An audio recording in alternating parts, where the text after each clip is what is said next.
All right, welcome to social media. We've all heard the term social media, but what does that mean exactly? Is it internet media that hangs out at parties and networks really well? Don't laugh. You tell me what it is. If you ask most people to describe what social media is, they're going to look at you kind of funny, say something about Facebook and Twitter, and then strategically excuse themselves from the conversation before you figure out they really don't know what they're talking about. So what is social media? Well, before we define social media, let's clarify what media is in general. Traditional forms of media include newspaper, magazines, radio, television, etc. Social media is similar in content to traditional media. The primary differences, however, is that the distribution or circulation is handled through social interaction. But not only is it publicly circulated, the means of creating this type of media are also very accessible and scalable to and by the average person. Users can either add their own or other people's content by way of sharing within online communities. One of the best examples of social media is Wikipedia.org.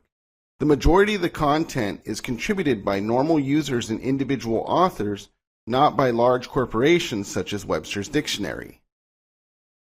Social media is an ongoing conversation that is happening right now.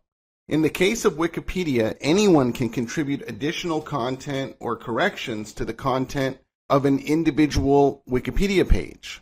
Social media can be looked at as a promotional channel for content distribution. Most social media endeavors are viewed as long-term return on investment. This can be a little bit of a tricky subject because most corporations operate on an ROI or return on investment business model. And that's understandable because if there isn't any money to pay the bills at the end of the month, it's hard to justify adding to the social consciousness of the internet. Most small businesses or individuals look at social media as a constant, steady stream of information that can be used for either building relationships with customers, clients, or contacts, research, or getting feedback. Social media properties are all loosely connected. When you hear the term social media, it conjures an image of Web 2.0 logos all revolving around each other in a party-like atmosphere. Well, that's not exactly all that far from the truth. Much of the social properties interact and feed off the material posted at each location. For instance, a post on Reddit might get shared on Google+. That Google+ share might get liked on Facebook. The person viewing it on Facebook might click through and make a comment. You see what I'm getting at? When you post social media, you're spreading the rumor, so to speak, throughout the market. We're going to help you develop your own social media plan, but first we're going to talk about the different social media channels. Then we're going to talk about the 6 individual steps that are part of your social media plan. And after that, we'll talk about getting started and the exact steps that you need to do within each of those 6 steps. But before we get into any of that, let's first go over some social media statistics. The numbers are simply astounding. And if you haven't seen the importance of social media in the past, hopefully this is going to help. So, social media statistics. Let's take a look at some of the current social media statistics as of November 2013. Over 50% of people in the U.S. have at least one social media account. Social media makes up over 17% of all online usage. Social media has overtaken email as the #1 activity on the internet in general. 93% of Americans believe companies should have a social media presence. And 85% of Americans believe those companies should be interacting with their customers. So let's take a look at some of the major players. The biggest one probably everyone knows about by now is Facebook. Facebook has 1.5 billion active users worldwide. 819 million of those are active on mobile devices. I personally actually like to use Facebook on my cell phone more than on my computer. Mobile users are twice as active as non-mobile users. When it comes to gender, 53% of Facebook users are female and 46% are male. Facebook has 300 million photo uploads per day. On Thursdays and Fridays, engagement is 18% higher. The average time spent on Facebook is 20 minutes. The average user logs in or visits 4 times per day. And 4.75 billion pieces of content are shared daily. The largest segment of users on Facebook is 25 to 34 years old. Those are some pretty astounding numbers. So let's look at Twitter. Little Twitter, tweeting, okay? Well, they've got 1 billion registered users. They get 500 million tweets sent every single day. They have 100 million active users every day. 170 minutes spent per user on Twitter every single month. The peak days for Twitter are Tuesday and Wednesday. And their most active segment is the millennials, which are the people that were reaching kind of maturity around the 2000s, and people who are currently teens. So what about YouTube? Well, let's talk about that. YouTube has 1 billion unique visits every month. Over 6 billion hours of video are watched each month on YouTube.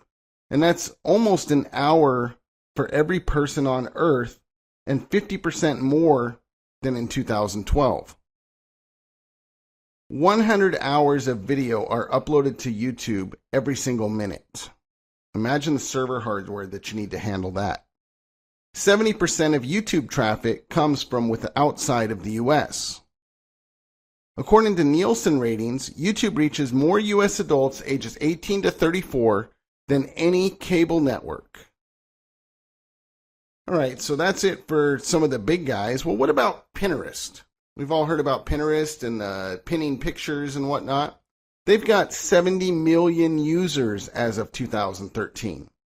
47% of online U.S. consumers have made a purchase based on a recommendation from Pinterest. Pinterest generates 4 times more revenue per click than Twitter and 27% more than Facebook. Pinterest buyers spend more money on items than any other top 5 social media sites. Conversion rates for Pinterest traffic are 50% higher than conversions from other traffic. 80% of total Pinterest pins are repins. So what about Google+? Google's kind of got some mixed reactions from the public. They kind of forced people into it. But here's what's going on with them. They have now over 350 million users, and joining Google Plus and participating has some great SEO benefits. Google Plus links are all do follow, which means that they pass link juice over to Google, which increases your rankings. Their posts are crawled and indexed almost immediately. Bots crawl 2,500 words on a page for Google Plus, where they only crawl 275 words on Facebook. Google Plus Hangouts are rapidly ranking in the search engines currently. And Google Plus authorship really helps your site outrank other sites in the same niche. Google Plus for Business offers more integrated analytics on your business page. So let's talk about how social media is used. Well, social media can be used for customer service. Your company might utilize the services of, say, getsatisfaction.com to run a separate forum outside of their main URL. That's simply because if your main site's down, people can continue to complain about whatever you're doing, even though your site's down. I'm joking. You have product service feedback. Utilizing surveys and Facebook, for example, a company can determine what is really needed within their marketplace. Then you have networking and job searching. LinkedIn is a great example of this. In one LinkedIn session, you could find a mentor, a customer, and an employee without going to another site. How about lead generation and sales? Once you have a tribe on Facebook, A simple post that you might be releasing a product soon or inviting beta users to try something out could bring a flood of potential customers. Along those lines are promotions. Another great way to use social media is to promote your events. The majority of the events I've attended for internet marketing are promoted solely via social media. What about news? We've seen in some of the developing nations when a government is telling the world one thing and something else is actually happening. Twitter has been great at leveling the playing field.